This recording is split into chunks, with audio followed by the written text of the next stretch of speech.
Hey there, folks. I am Pops, and I want to talk about Phantom Road. I haven't done the first issue was a while ago. I just lost track, and issues 2 and 3 are both out. So before I get to spoilers or some of the details, let me say this: if you like sort of a Twilight Zone mystery, sci-fi, a little bit of horror type things at a reasonably slower pace, like it's a kind of a slow unraveling mystery box as far as what's going on, this has actually been pretty good. It's Image Comics. Jeff Lemire does the story.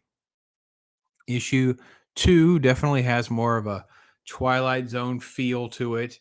Whereas with issue 3, we get into something that feels a little bit more Men in Black. It feels a little more like government agency and stuff has kind of been brought into it. So I want to make it a little bit bigger and run through a few examples.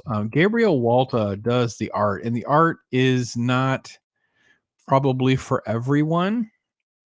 Um, and I will say this before we get into deep spoilers: every issue,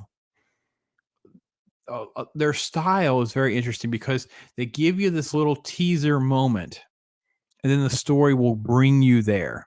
And I like that a lot. I thought this was very good. I didn't even get this. I had to go back to the first issue, make sure it was there because I just jumped, feet first into that story. But I want you to see the art, the different style. Um, it's not that it lacks detail, it's just that they're where they apply the detail is different than other books, right? It's also a very muted color palette, right? It centers around these two characters.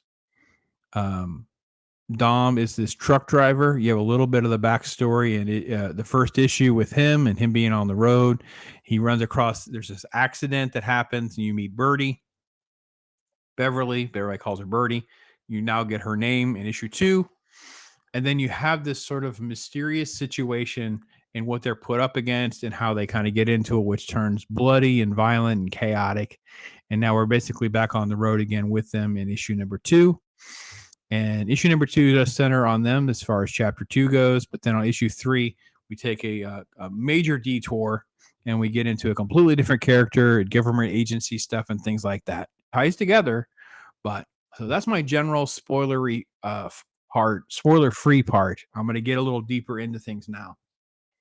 And again, I want to just say that I really, really just enjoy the fact that everything is not spelled out for me. Like I get certain elements um, because you end up with these characters that are literally in the middle of some sort of like Twilight Zone episode, where what their experience, and then when they go in this truck stop and what they see out is two completely different things.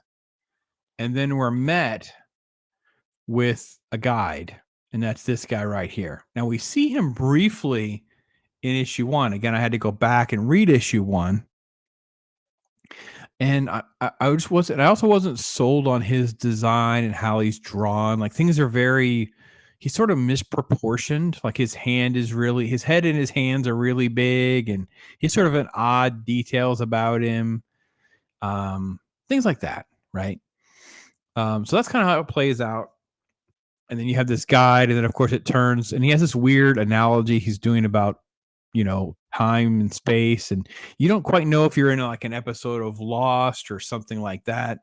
But if you like that type of stuff, the story is at least interesting. I don't know that they're going to deliver. I don't know they're going to have a payoff that I will enjoy. And then it does turn sideways if you think you can leave. So I definitely felt like that TV show I'm watching called From is similar. Like you think you can leave, but you can't get out, right? Okay, so that's the general essence of that's all of issue number 2. I want to jump over to issue number 3, maybe just show you a couple of the elements there because we definitely got into something that's a little different um, with that, and I didn't know how to feel at first because it didn't cut back right away. I'm like, well, what am I doing? What am I doing here? I don't care for the cover design. The cover design is leaving a lot to be desired. I just did not like. They needed to give me something else to make me want to read this book. I would not. The cover design I think is terrible. And this is the way they're sort of like, this is what's going to happen moment, and then you kind of get there. And you have basically police that are investigating this body. And this goes back to chapter 1. And then there's this agent, and she's a field agent. And it's sort of like a Men in Black investigative type of thing. What's actually happening. She's really good at her job. And there's like a little bit of the tension and that kind of thing.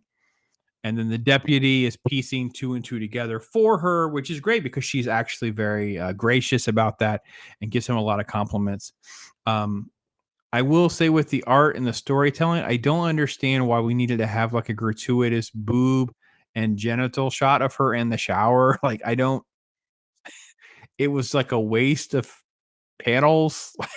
I'm trying not to be a prude here either, but I'm like, I mean, you guys have profanity. That's one thing. You start having nudity as well. That may not be the best marketing ploy or whatever. So, but this story does tie in well and kind of sets up more mystery about what's in the truck and what's going on, what all these characters experiencing and why, that kind of thing. So I'm all in.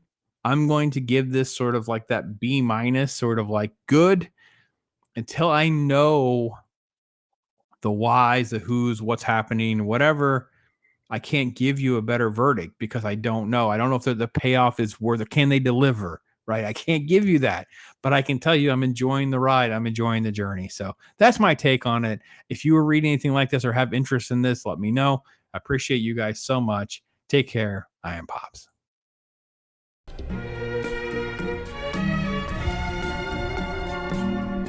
Yeah. Right?